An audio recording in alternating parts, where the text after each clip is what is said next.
Pleased to meet you, Mrs. Jones. Hello, I'm Dr. Bailey. I'm one of the SHOs on the stroke ward, and we're here to talk about your father, is that right? We are, and I'm not happy at all. Yeah. I think it's outrageous, the treatment he's had here.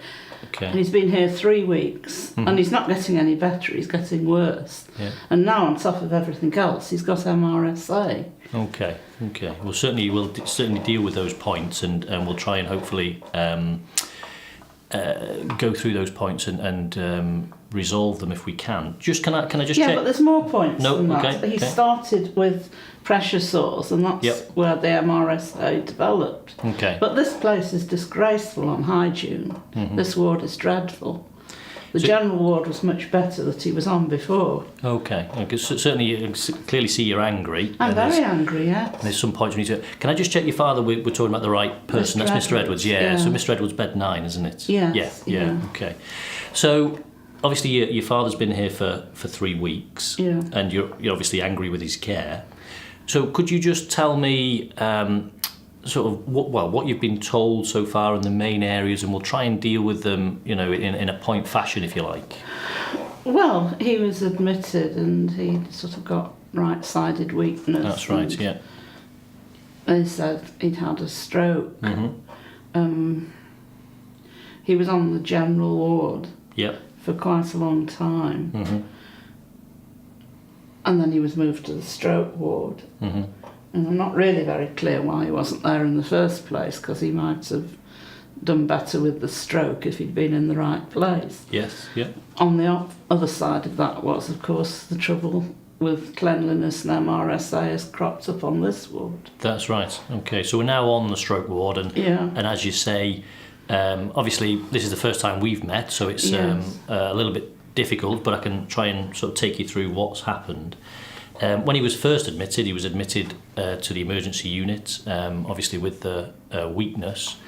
And ideally, if there was a bed on the stroke ward, he would have been then transferred over to the stroke ward.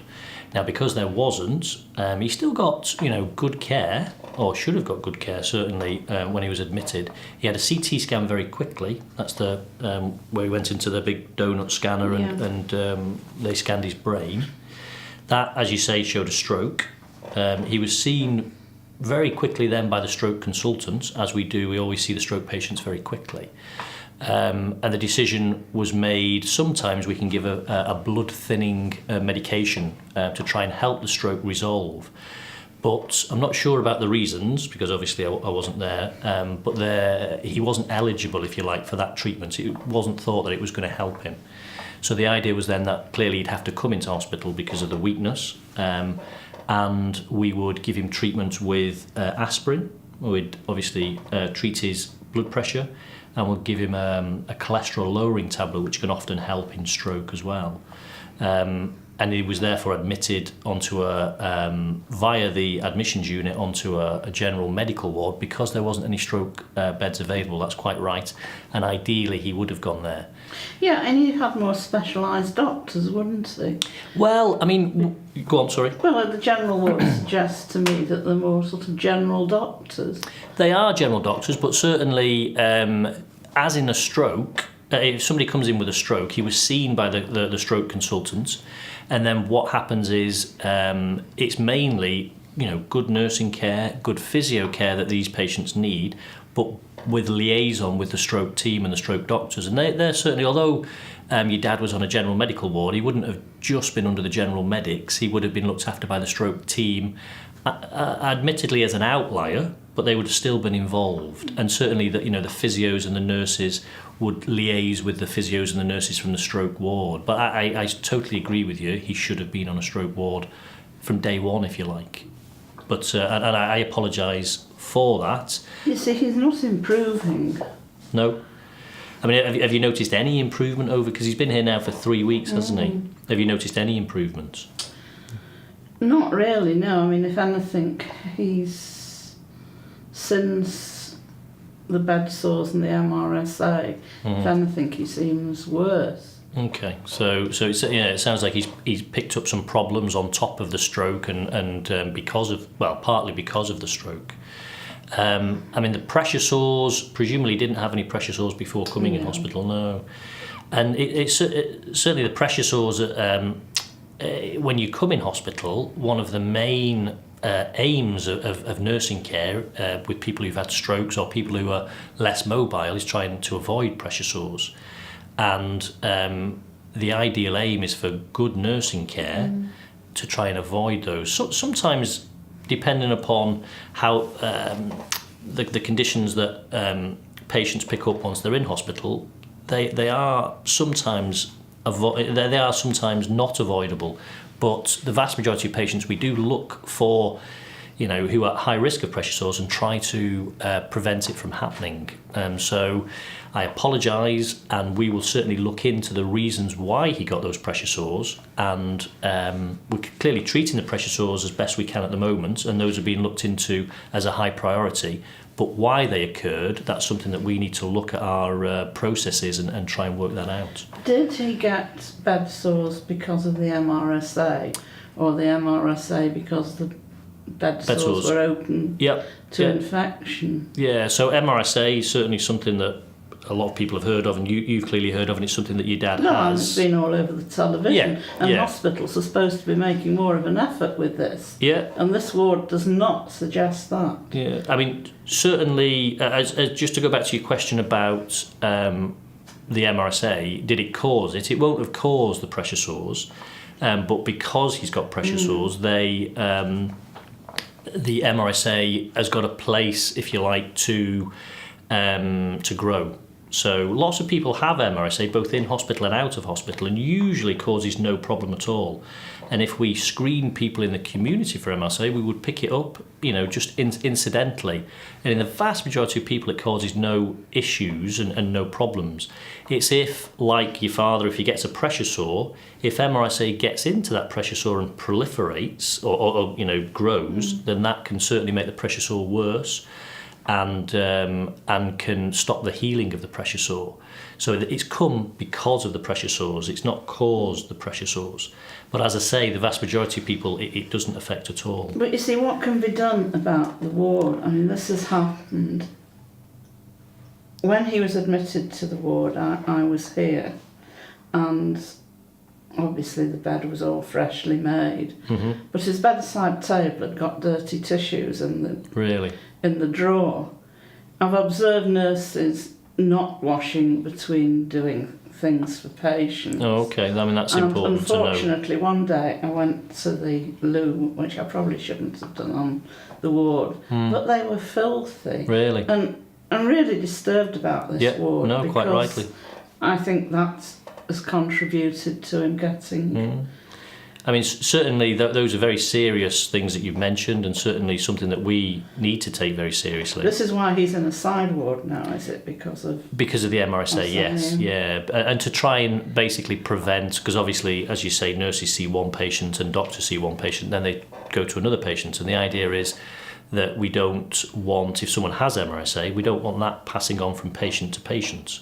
And, as healthcare workers, we are the people who can pass on those infections, and we need to make sure everything is in place to try and prevent that. And we have a big push to try and do that and be as clear as possible.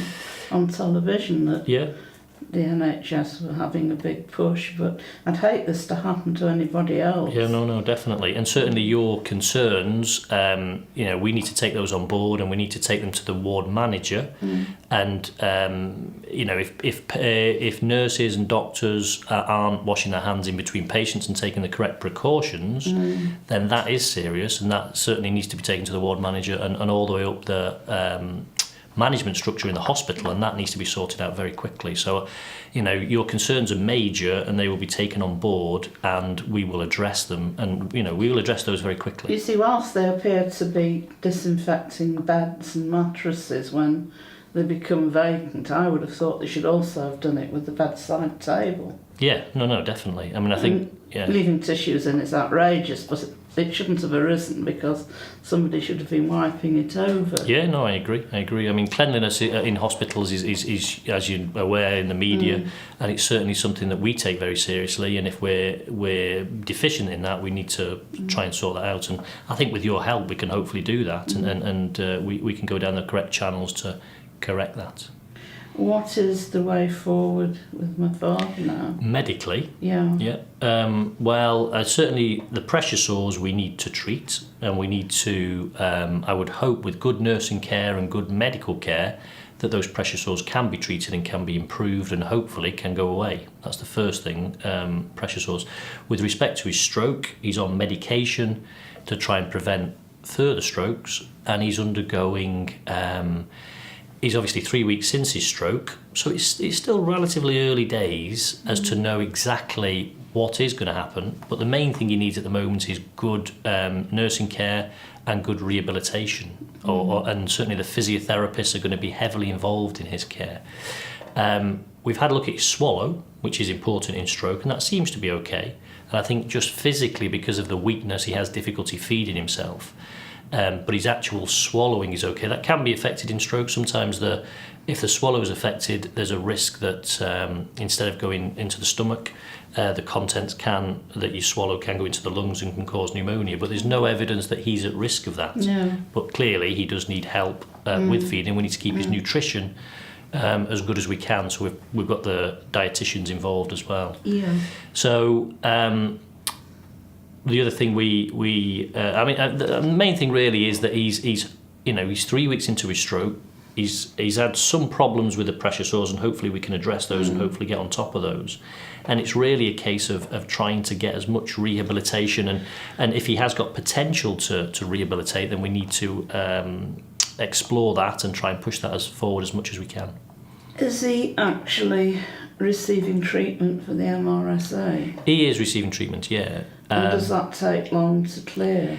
It can take a while to clear completely, and he may never be completely clear of it, but there's a distinction in MRSA between just having it on his skin, which a lot of people do, and it causes no problems, and we call that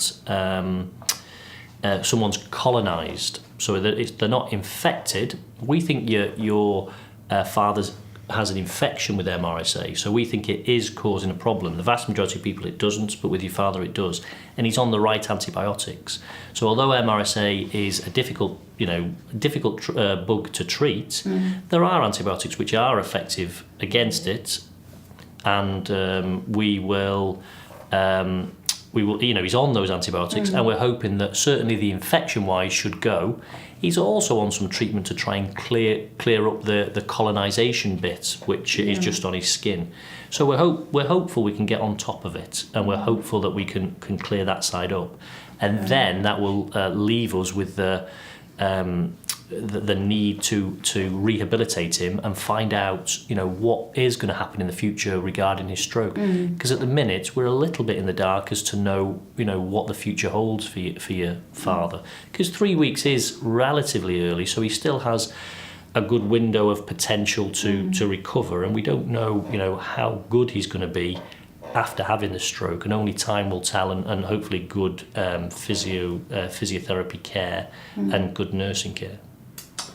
Well, thank you very much. I'm sorry I was annoyed, but I think I have reason to be. I certainly agree with you. I think you do have reason to be. Yeah.